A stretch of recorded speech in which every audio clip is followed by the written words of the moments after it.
ये सन 712 का साल था जब मोहम्मद बिन कासिम ने सिंध में कदम रखे। माना जाता है कि हिंदुस्तान में इस्लाम की आमद तभी से हुई, लेकिन भारत में इस्लाम का रिश्ता तलवार से नहीं, कारोबार से बनना शुरू हुआ था। मोहम्मद बिन कासिम के आने से करीब 100 साल पहले हिंदुस्तान में पहली मस्जिद की बुनियाद पड़ी। करीब 1400 साल पुरानी वो मस्जिद अभी तक कायम है, याद दिलाती हुई कि हिंदुस्तान में कितनी तहजीबों, कितनी आस्थाओं का पानी आता जाता बसता रहा है। आज भारत मां के झोले से केरल की चेरामन जुमा मस्जिद।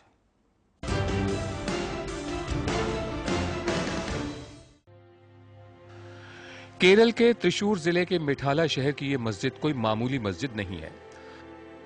माना जाता है कि यह हिंदुस्तान की सबसे पुरानी मस्जिद है। इस चेरामन जुमा मस्जिद को 629 ईस्वी में बनाया गया, यानी हजरत मोहम्मद के गुजरने से 3 बरस पहले। सवाल है कि पूरा हिंदुस्तान छोड़कर सुदूर केरल के सुदूर इलाके में यह मस्जिद कैसे बनी। बाकी मस्जिदें तो लाहौर और दिल्ली और फैजाबाद जैसे उत्तर भारत के शहरों में दिखती हैं। दक्षिण भारत में लगता है कि हैदराबाद के आगे आंध्रा, केरल और तमिलनाडु बस मंदिरों के इलाके हैं। इस सवाल का जवाब हमें इतिहास में उतरने से मिलता है। दरअसल अरबों और हिंदुस्तानियों के बीच कारोबार का रिश्ता सदियों पुराना रहा।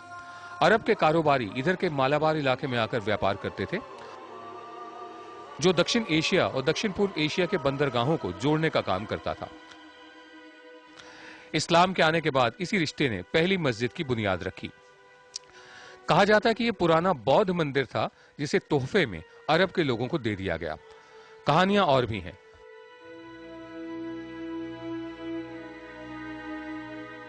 बताया यह भी जाता है कि उस दौर में चेरा राजा राम वर्मा कुलशेखर पहले राजा थे जिन्होंने इस्लाम अपनाया।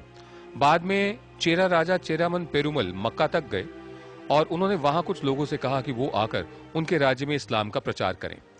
उन्हीं के कहने पर मलिक बिन दीनार और मलिक बिन हबीब भारत आए। कहते हैं मलिक बिन दीनार ने ही ये मस्जिद बनवाई। हालांकि इसके शिल्प पर हिंदू मंदिरों की भी छाप है। सबसे खास बात यह है कि यहां हजारों साल से एक दिया है जिसमें कभी सभी धर्मों के लोग तेल डालते रहे, और केरल में ये इकलौती मस्जिद है जिसमें सभी मजहबों के लोग आ जा सकते हैं। यानी हिंदुस्तान की पहली मस्जिद चेरामन जुमा मस्जिद अब तक अलग अलग आस्थाओं को जोड़ने का काम कर रही है।